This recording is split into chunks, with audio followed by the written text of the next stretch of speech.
I'm delighted to share some thoughts with you on microfinance, fintech, and the impact of COVID on these sectors in Myanmar. I'll first give an overview of microfinance in Myanmar with reference to the global context, and then talk about fintech, and then come to some of my thoughts on the impact of COVID. The microfinance sector is a key pillar in furthering financial inclusion in Myanmar, and the sector has experienced rapid growth, growing 260% over the 5 years to 2019, according to a July 2019 UN Capital Development Statement. Myanmar now has 193 licensed microfinance institutions serving 3.4 million clients across the country. Fintech has been a catalyst to this growth, with the high mobile phone penetration rates providing a foundation for the provision of digital financial services, which the UN expects to be in active use by at least 25% of the population by 2023. However, the sector has been particularly hard hit by the COVID pandemic. Government response included the suspension of loan repayments from the 6th of April to the 15th of May. At the same time, ongoing operating costs, withdrawals and financing obligations are posing a pressing cash liquidity crisis. Lending disruptions may impact food security this year and beyond. As we all know, microfinance is a method of providing banking services to those who don't have access to traditional financial resources. For example, the unemployed and low-income individuals and groups. Low levels of financial inclusion are particularly prevalent in developing countries where many are unbanked, and so microfinance provides opportunities to become more self-sufficient and offer the possibility of taking on reasonable small business loans. With the introduction of a modern regulatory system, Myanmar's microfinance sector has seen rapid growth, with a number of new MFIs launched and donor support to the sector expanded. According to the Myanmar Microfinance Association's most recent information, as of the middle of last year, 180 licensed MFIs served 3.4 million clients and had a total loan portfolio of 350 billion kyats. Interestingly, these could be split into 3 groups. 18 MFIs had assets in excess of 10 billion kyats, making up over 80% of total MFI assets. 38 MFIs had assets of 1 to 10 billion kyats, accounting for 16% of total MFI assets. And 124 MFIs had assets of less than 1 billion kyats and accounted for 3 to 4% of total MFI assets. As for the geographical picture, MFIs operate across 15 states and regions in Myanmar and in 252 of the 330 townships. And the sector includes local, foreign, NGOs, INGOs, and joint venture MFIs. Local MFIs dominate in terms of the numbers of licensed MFIs. There were 112 as of July last year, with foreign MFIs following in second, totaling 53. In terms of portfolios and clients, the sector is dominated by big international MFIs, such as PGMF, Vision Fund, Sathapana, and Dawn Microfinance. Looking at microfinance in the context of the global picture of financial inclusivity, 1.7 billion adults globally didn't have a bank account based on 2017 data. Virtually all of these live in developing countries, and 56% of them are women. Asia hosts a huge proportion of the unbanked population. The picture does, of course, vary within the Asian region, with, for example, Singapore and Malaysia seeing high rates of financial inclusion as compared to developing countries such as Cambodia, Laos, and of course Myanmar, where in 2018, 52% of the adult population were financially excluded or only informally served. The Myanmar Financial Inclusion Roadmap aims to have 60% of Myanmar's adult population using formal financial services by 2025. Globally, factors behind this lack of financial inclusion vary. However, the most common reason is simply a lack of resources. Over 60% of adults without a bank account cited a lack of money as a reason for not having a bank account, with 1 in 5 citing this as the sole reason. Cost is also a crucial factor, with 26% citing this reason. The reasons for financial exclusion in Myanmar are similar and include lack of funds, accounts being expensive, and absence of need. But other factors specific to Myanmar include the fact that Myanmar has a largely cash-dependent economy, with cash remaining the preferred method of payment for many. A lack of public trust in the banking sector has dissuaded many from setting up bank accounts, resulting in banks lacking funds to lend to individuals and small businesses and impeding economic growth. The situation is, though, steadily improving, particularly with the increasing penetration of smartphones, which I'll talk about more later. Difficulty accessing credit. The Oxford Business Group's 2020 survey reported that 82% of respondents in Myanmar described access to credit as difficult or very difficult, the most negative sentiment amongst ASEAN countries. The latest available figures from mid-2019 estimate that MFIs serve just over 3 million people, but they reach around 15 million people, indicating that there's still a large pool of untapped potential for investors. Prior to 2011, only 4 NGOs were allowed to offer microfinance services as part of their charitable activities. For example, Save the Children's Dawn Microfinance Program, which in 2002 started to provide small loans to pregnant women with no access to the traditional financial sector. In 2011, the microfinance industry was formalized with the enactment of the microfinance law by the former Microfinance Supervisory Enterprise, currently the Financial Regulatory Department. Microfinance is defined by Section 2 of the Microfinance Law to include extending microcredit to the grassroots population, accepting deposits from them, conducting remittances, carrying on insurance business, and borrowing money locally and from overseas. And a microfinance institution is defined as a local or foreign institution, partnership, company, cooperative society, bank, or non-banking financial institution formed and registered under the applicable law, which is funded by capital, charity, or grant, and is licensed in Myanmar to operate microfinance business for the reduction of poverty of the grassroots population and improvement of their socioeconomic life. Any entity incorporated under a number of statutes, such as the Myanmar Company Law, the Cooperative Society Act, and the law relating to the formation of associations, can be licensed. There are 2 types of licensed microfinance institutions: deposit-taking institutions and non-deposit-taking institutions. Deposit-taking institutions are full financial intermediary institutions which use their clients' deposits to finance loans. Non-deposit-taking institutions provide loans from their own funds. To be licensed as a microfinance institution, an entity must deposit 300 million kyats if they're a deposit-taking institution, 100 million kyats if they're a non-deposit-taking institution. Deposit-taking MFIs must also maintain a minimum liquidity ratio of 25% at all times. This is calculated by dividing the total amount of current cash in hand and cash in bank by the total voluntary deposits outstanding. There are restrictions on loans. According to Directive Number 1 of 2017, the maximum loan size is 10 million kyats. Generally, SMEs can borrow, but certain terms and conditions apply to lending. There can be no mortgaged properties or collateral allowed for any business to support loans. Whether or not the loans are spent as per the objectives stated when borrowing the loan must be monitored by the MFI. The business's financial situation must be assessed, and the loan period, repayment dates, and repayment amount must be negotiated and stipulated. Repayment disputes are to be settled in accordance with the directives issued by the Microfinance Business Supervisory Committee and the Financial Regulatory Department. In 2016, the FRD issued several new directives relating to microfinance after the Microfinance Association submitted a policy reform paper with recommendations.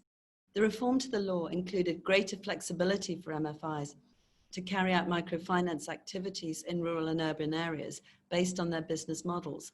Previously, at least 50% of an MFI's loan portfolio and members had to be in rural areas. But MFIs are still encouraged to lend to rural populations where the demand for credit is high, and there are also other relaxations. In June 2019, the Microfinance Business Supervisory Committee issued Directive 1/2019, reducing the maximum microfinance interest rate from 30% to 28%. The revision impacted both institutions and borrowers.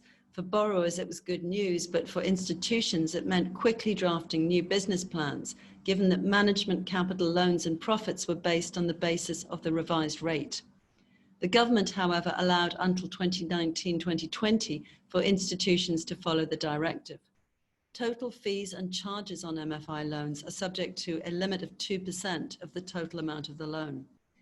The Microfinance Business Supervisory Committee also cut the minimum interest rate MFIs are required to pay on compulsory savings from 15% to 14%, while the minimum rate payable on voluntary savings remained at 10%. A new microfinance law to replace the existing microfinance institutions law is currently before Myanmar's parliament, having passed through the lower house in February 2020.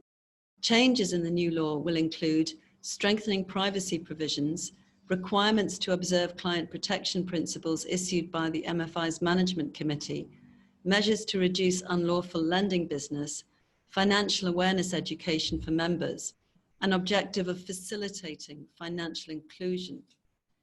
The Myanmar Microfinance Association expects the new law to adopt certain further changes, although these are not currently included in the bill.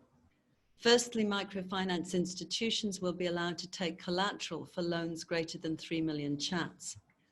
The enterprise loan limit will be doubled from 10 million to 20 million chats. Importantly, mobile financial services will be established for microfinance institutions. Microfinance institutions will not be limited by the current regulations governing digital financial services. An information system will verify borrowers' information, and clauses on insurance will be expanded, and certain procedures will be relaxed, for example, seeking approval for an address change.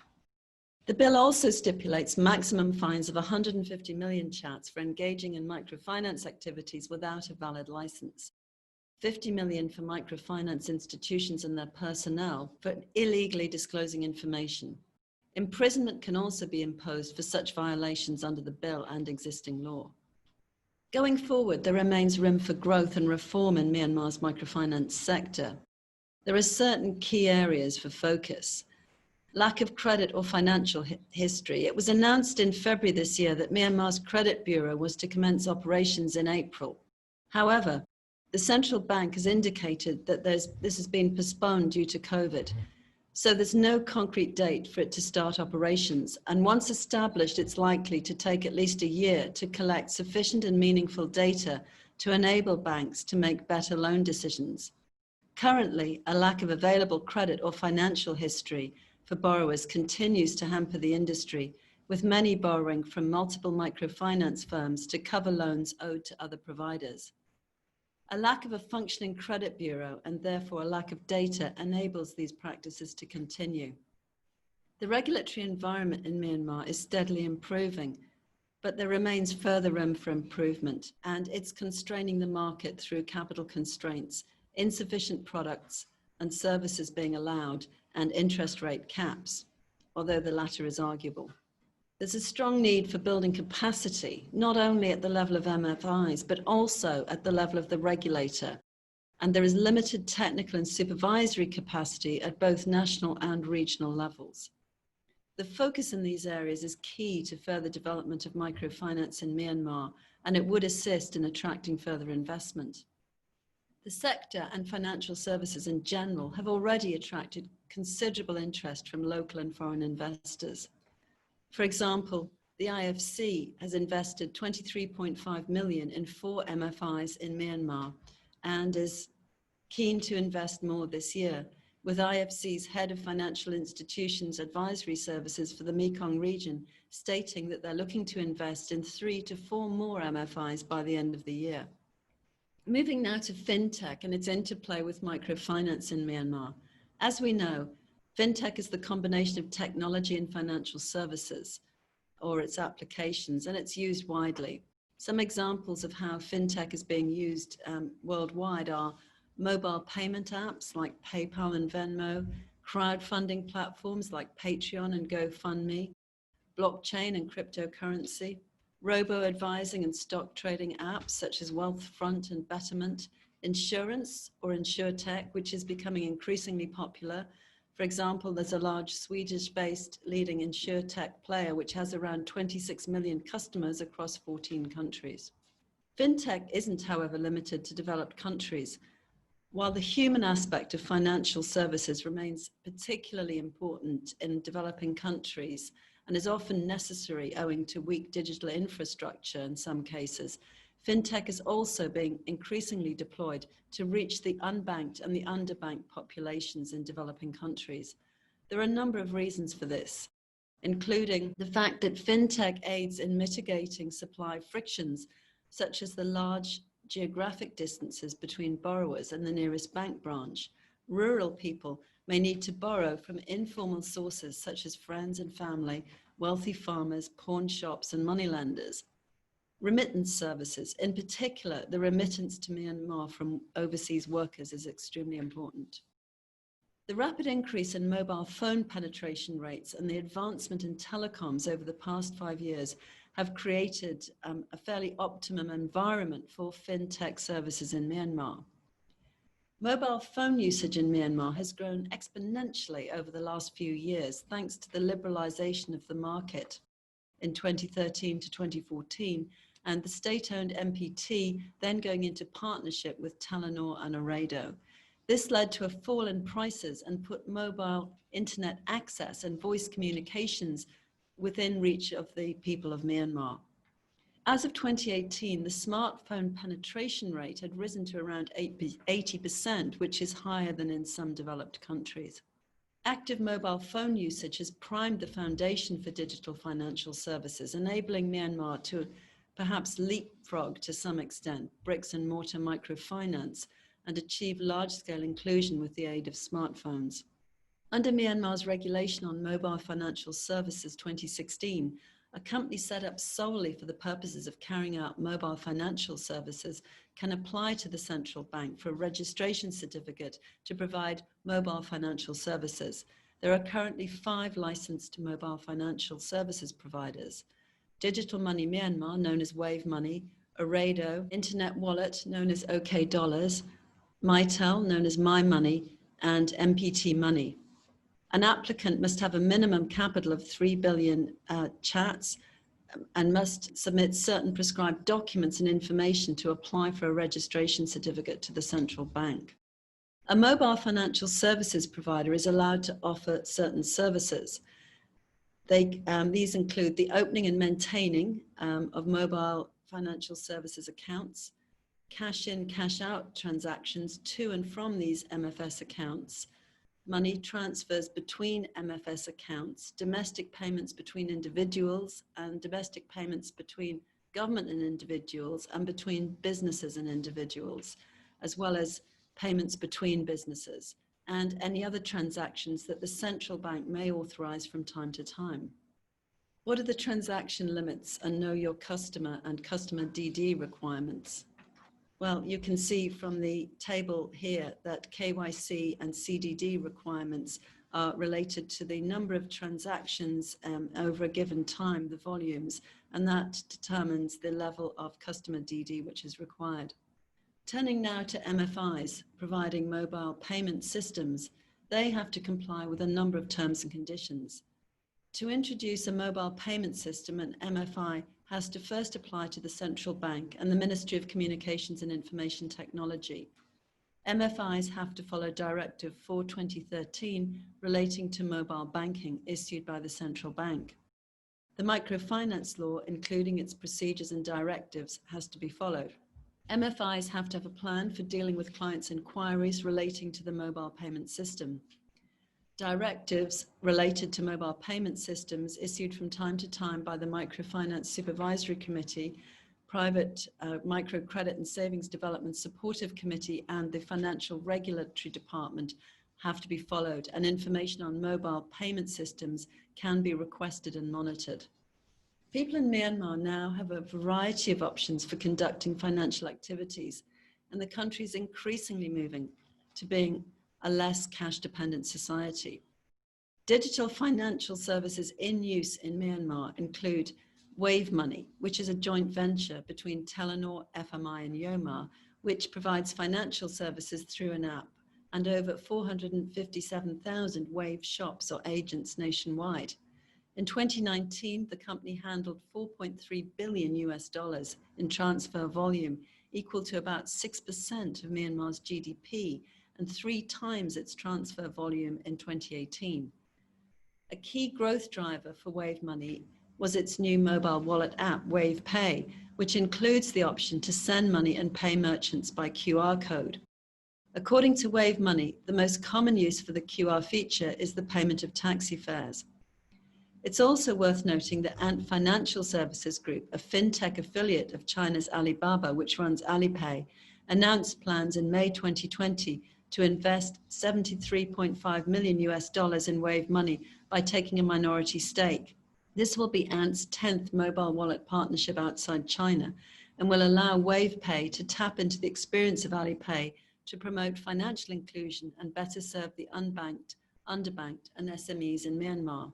The deal also fits with Myanmar's push to digitalization, which has been accelerated by COVID, with employers, businesses, and individuals forced to move online.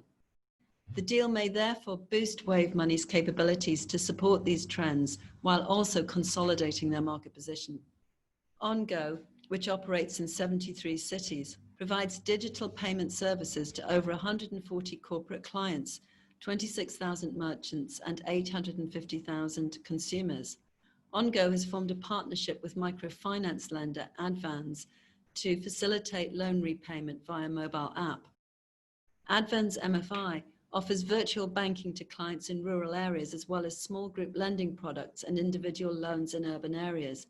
Ongo also partnered with Easy Microfinance, which currently operates in 7 states through 22 branches and serves over 155,000 active clients in Myanmar. The partnership enables Easy Microfinance loan borrowers to use Ongo's loan repayment services. Mobile wallets such as KBZ Pay and MPT Money. MPT is the most recent recipient of a mobile financial services license from the central bank and now has agents operating in 278 townships across the country. The central bank introduced the mobile services license under the Mobile Financial Services Regulations in 2016. Comparatively, some, depending on their business model, may choose to partner with a bank and operate under the mobile banking license, such as Ongo and others have done. KBZ Pay was developed in partnership with Huawei and is backed by KBZ Bank.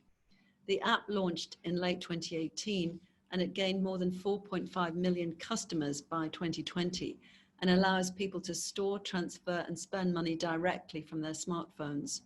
InsurTechs, it's anticipated that they will disrupt the traditional insurance industry in Myanmar. At the micro level, we've already seen big players in the telecom sector, strongly established local banks and their subsidiaries beginning to tap into new collaborations, such as Telenor, which recently launched a new micro insurance product called Satchar Life in partnership with CB Insurance. The aim was, in view of the high mobile penetration rate, to increase insurance access by making it simple and affordable. With Myanmar's first official case of COVID confirmed on the 23rd of March this year, MFIs began responding by voluntarily suspending loan repayments in late March and implementing response plans. The Financial Regulatory Department of the Ministry of Planning, Finance and Industry then officially suspended loan repayments and also suspended the taking on of new clients and accepting savings balances from 6th of April to the 30th of April, which was then extended to the 15th of May. MFIs were also instructed that they could only disburse new loans for emergency or essential purposes. MFIs could, however, still accept voluntary repayments. This was a significant measure given that many workers had lost their jobs and would be unable to make repayments. The directive was criticized for providing limited benefit to borrowers. Most companies would have collected March repayments prior to this announcement, and borrowers would thus have only had 2 extra weeks to make their April repayments. Also, the directive was not widely circulated, meaning that many borrowers were unaware that they could in fact defer payment, but by the time they found out, some of them had already made the next repayment. The directive also didn't apply to the 29 non-bank financial institutions licensed by the central bank to provide credit, such as Excellent, Fortune Finance and Mother Finance. These are companies which provide financing for specific purchases, such as cars, but in practice are quite similar to MFIs, with the main difference being that they're allowed to charge interest up to 36%. While some of these companies have allowed borrowers who can't pay the opportunity to negotiate, others have insisted on repayment. In view of MFIs suspending loan repayments, there are also consequences for Myanmar's private banks. Many MFIs have borrowed from private banks and re-lent at higher interest rates to their clients. So if borrowers fail to repay, the stress on private banks will be increased, many of which are already dealing with their own bad debts. The directive effectively froze incoming sources of cash for MFIs, that was loan repayments and savings deposits, which is coupled with the likelihood of customers seeking to withdraw savings balances. Meanwhile, MFIs continue to shoulder operating costs, mainly staff salaries and operating expenses such as rent and utilities, posing a potentially serious cash liquidity crisis. These pressing issues came at a significant time. The monsoon lending season is from April to June. Prior to the pandemic, MFIs had, in the usual way, been building reserves for the monsoon lending season. But repayment suspensions, ongoing operating costs, withdrawals of savings deposits and financing obligations indicate that MFIs have been forced to cut back significantly on monsoon lending. The drop in monsoon lending will therefore reduce smallholder farmers' abilities to invest in farm production, disrupt agricultural input supply chains, reduce the food produced, increase food prices, and ultimately threaten food security for 2020 and beyond. Many MFIs were reportedly planning to issue emergency loans to clients unable to make their repayment deadlines, seeing the current situation as an opportunity to issue more loans. From the loans, they of course make profit, and so many issue loans very readily. The problem, however, is assessing the borrower's ability to repay. Hence, lending to borrowers who are unlikely to be able to repay would, in fact, just increase MFI's indebtedness. The alternative to emergency loans is that borrowers will be forced to borrow from illegal moneylenders who charge up to 20% interest a month. The Myanmar government has responded, given the likely significant impact of the disruption to lending and repayment on the sector and the economy as a whole, and they've taken a number of steps. Of course, there was the financial support package on the 18th of March, when the Government of Myanmar announced a financial support package valued at $71.6 million, which included loan support for SMEs, and sectors which were prioritized for state assistance could apply for loans at an interest rate of 1% and a loan period of a year from the 30th of March to the 9th of April. The Ministry of Planning, Finance and Industry then issued a comprehensive economic stimulus plan on the 27th of April, covering a broad range of fiscal and monetary measures combined with a set of policy responses. It's estimated that the Myanmar government is allocating up to 10% of its 2019 to 2020 budget to finance its efforts against COVID. The second goal of the economic stimulus plan is to ease the impact on the private sector through improvements to investment, trade and banking sectors, which would be achieved through, amongst other things, ensuring MFIs have access to low-cost funding. The fifth goal is to promote innovative products and platforms with proposals to promote the use of mobile payment services, bank transfers or card payments for e-commerce sales. While practical plans have yet to be implemented, a recent launch of Onepay's new mobile interbank platform in early May was a welcome development, supporting the government's emphasis on promoting e-commerce, which was referred to in their fifth goal. Onepay's platform allows users to transfer money between 7 local banks. The app has been developed in conjunction with Onepay's banking partner, the Asia Green Development Bank, who will manage the interbank transactions of Onepay users. Users can simply add funds to their Onepay wallets through a cash-in service through Onepay appointed agents through an AGD bank account or Visa MasterCard, and subsequently transfer the money between banks. Prior to confirming the transaction, the user would be notified of the transfer rate and cost, with any remittance costs set up by each respective bank, with settlement taking up to 2 working days. Meanwhile, MFIs have been urging further action and have called for the authorities to speed up approvals on MFI investment and borrowing applications, relax key ratio requirements, such as the debt-to-equity ratio, relax the liquidity ratio from 25 to 20% to increase ongoing lending, and temporarily eliminate required approvals for changes to conditions of loans for existing borrowings. It's also been suggested that regulatory measures should encourage MFIs to use digital channels for loan collection and disbursement, and allow MFIs to use other digital products, such as self-account opening, digital savings, and digital transfers. Microfinance has grown to become an important sector of financial services providers, as I've been describing, targeting the low-income population excluded from the regular financial system, and it remains a crucial means to reducing poverty. Continued access to microfinance is therefore crucial at this time, and it's especially true for rural communities. Maha Agricultural Finance, an MFI primarily serving smallholder farmers in Myanmar, recently emphasized the concerns of a farmer located in the Mandalay region who's been a client of Maha since 2015. The farmer is not only struggling to purchase agricultural input due to movement restrictions, but also fears not being able to access credit, without which he would struggle to meet farming costs for the impending monsoon season. A lack of access to credit would also lead to delays in cultivating crops, making it generally harder for farmers to deal with and recover from the economic shock. As for farmers generally, lockdown restrictions have been the biggest concern, leaving many farmers with no avenue to sell their crops because they can't leave their villages.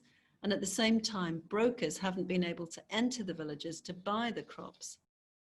A similar picture can be seen in urban areas. The busiest bazaar in a town in Shan State, which was usually held once every 5 days, stayed closed through the whole of April, preventing vegetable vendors, who are often MFI borrowers, from selling their stock before it goes bad, and many endured a period of no income at all for over 20 days. MFIs therefore remain crucial to combating a rise in poverty in both urban and rural communities, and it's anticipated that demand for microfinance will increase, with many borrowers, according to Maha, indicating that they're looking to continue borrowing, particularly given that borrowing from informal sources such as moneylenders is not a preferable option, with interest rates often twice as high as those offered by MFIs, and at times even higher. These issues are also coupled with declines in remittances due to COVID, which ordinarily are an important income source for poor and low-income rural households in Myanmar. It's estimated that international remittances have declined by 50%, with domestic remittances declining by 30%.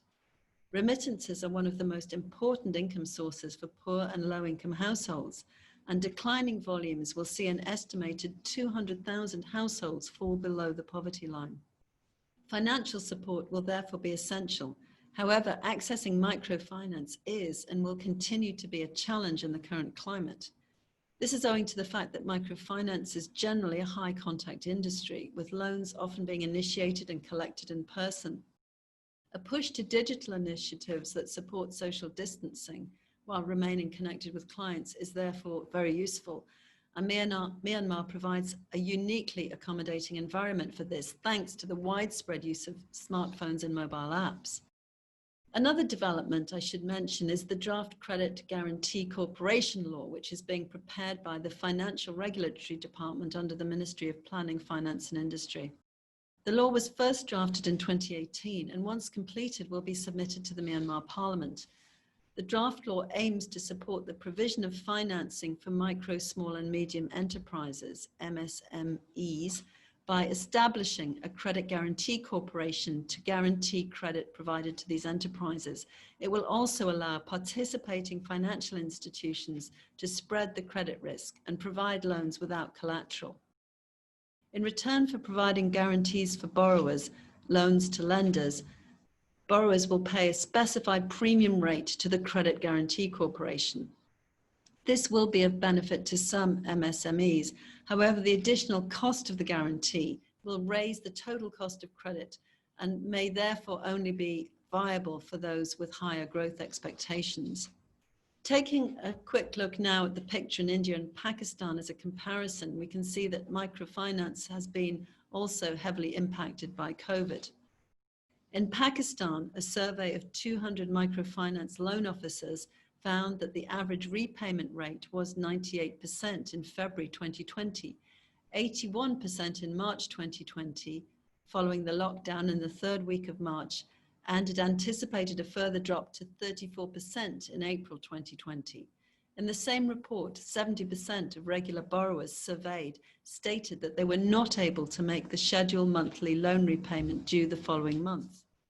And plunging loan repayment volumes are indicative of the larger crisis in Pakistan, namely the threat that COVID poses to the 7.3 million low-income Pakistani households that rely on MFIs for access to capital and other financial services that they can't otherwise access.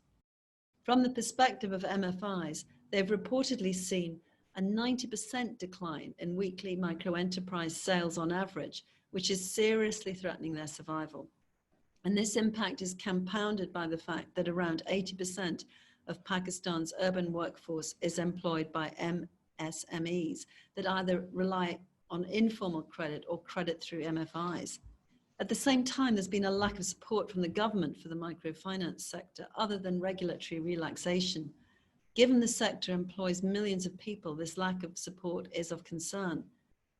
In India, which has more than 100 million microfinance accounts, COVID and the prolonged shutdown is putting the world's largest microfinance industry at risk, not to mention that the 170 districts most negatively impacted by COVID also account for 80% of the total bank credit.